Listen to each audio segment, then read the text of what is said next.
नमस्कार।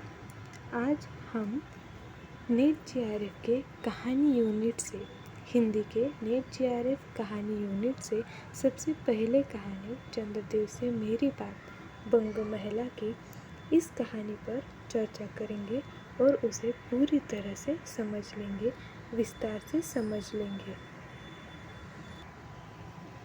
चंद्रदेव से मेरी बात बंग महिला। उनका पूरा और सही नाम है राजेंद्र बाला घोष। उन्हें दूसरे नाम से बंग महिला कहा जाता है। इस कहानी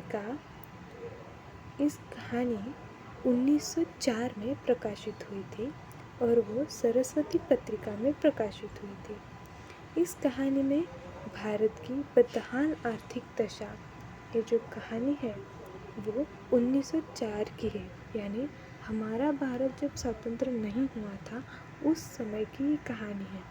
और उसमें भारत की बदहाल आर्थिक दशा और बेरोजगारी की चित्रण है।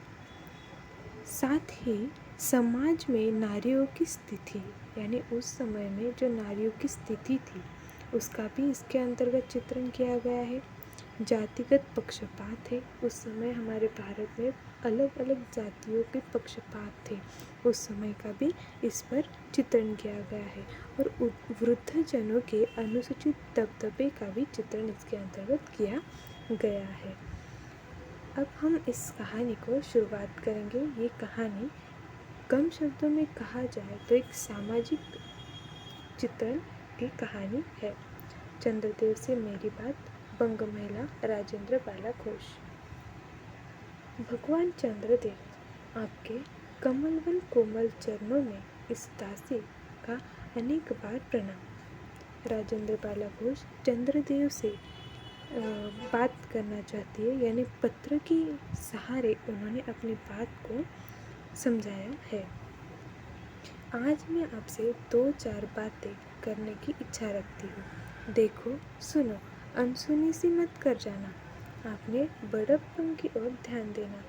अच्छा, कहती हूँ, सुनो। विलियम के फौजी सामान को देखकर आपके देव सेनापति कार्तिकेय बाबू के भी छक्के छूट जाएंगे, क्योंकि देव सेनापति महाशय देखने में खास बंगाली बाबू से जाते हैं।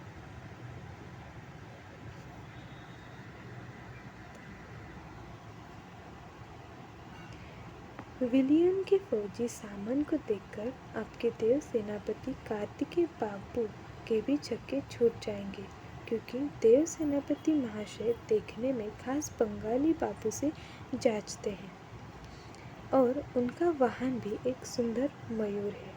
मयूर यानी मोर है। कार्तिकेय यानी गणपति बापा के जो हमारे भाई है वो है कार्तिकेय, जो सेनापति थे, और उनका वाहन था मयूर। इन दोनों की बात चल रही है। बस इससे उनके वीरत्व का भी परिचय खूब मिलता है। वहाँ के मिंट यानी टकसाल यानी जहाँ पर अखबार या कुछ टाइपिंग के काम किए जाते हैं उसे टकसाल कहते हैं। जहाँ हमारी जो पेपर होते हैं, न्यूज़पेपर होती है, वहाँ जहाँ वो छपता है उसे टकसाल कहा जाता है। को देखकर सिंधु नया आपकी प्रिय सहोदरा कमला देवी तथा कुबेर भी अकचका जाएंगे। भगवान चंद्रदेव इन्हीं सब अश्वपादक अपूर्ण दृश्यों का अवलोकन करने के हेतु आपको सादर निमंत्रित तथा सविनय आहूत करती हूँ। संभव है कि यहाँ आने से आपको अनेक लाभ भी हो पाए, जो अनादिकाल से निज उज्ज्वल वपु में कमल की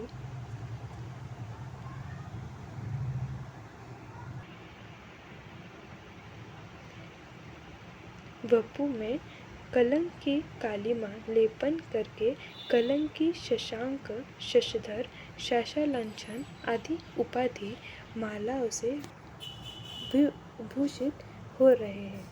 सिंधु तनय होने पर भी जिस कालिम को आप आज तक नहीं धो सकते हैं, वही आजन्म कलंक शायद यहाँ के विज्ञानविद पंडितों की चेष्टा से छूट जाए। जब बम्बई के सर्वांग महारानी विक्टोरिया देवी की प्रतिमूर्ति से काला दाग छुड़ाने में प्रोफेसर गज्जर महाशय फलीभूत हुए हैं, तब क्या आपके मुख की कालिमा छूटने में वे फलीभूत न होंगे? शायद आप पर यह बात भी अभी तक विदित नहीं हुई है कि आपके स्वामी सूर्य भगवान पर जब हमारे भूमंडल की छाया पड़ती है तभी आप लोगों पर ग्रहण लगाते हैं। पर आपका तो अब तक वही पुराना विश्वास बना हुआ है कि जब कुटिल ग्रह राहु आपको निगल जाता है तभी ग्रहण होता है। पर ऐसा थोथा विश्वास करना आप लोगों की भाली भूल है। अंतः हे देव, मैं विनय करती हूँ कि आप अपने हृदय से इस भ्रम को जड़ से उखाड़ कर फेंक देंगे। भ्रम को जड़ से उखाड़ कर फेंक दें। अब भारत में न तो आपके और न आपके स्वामी भुवन भास्कर सूर्य महाशय के ही वंशधरों का साम्राज्य है और न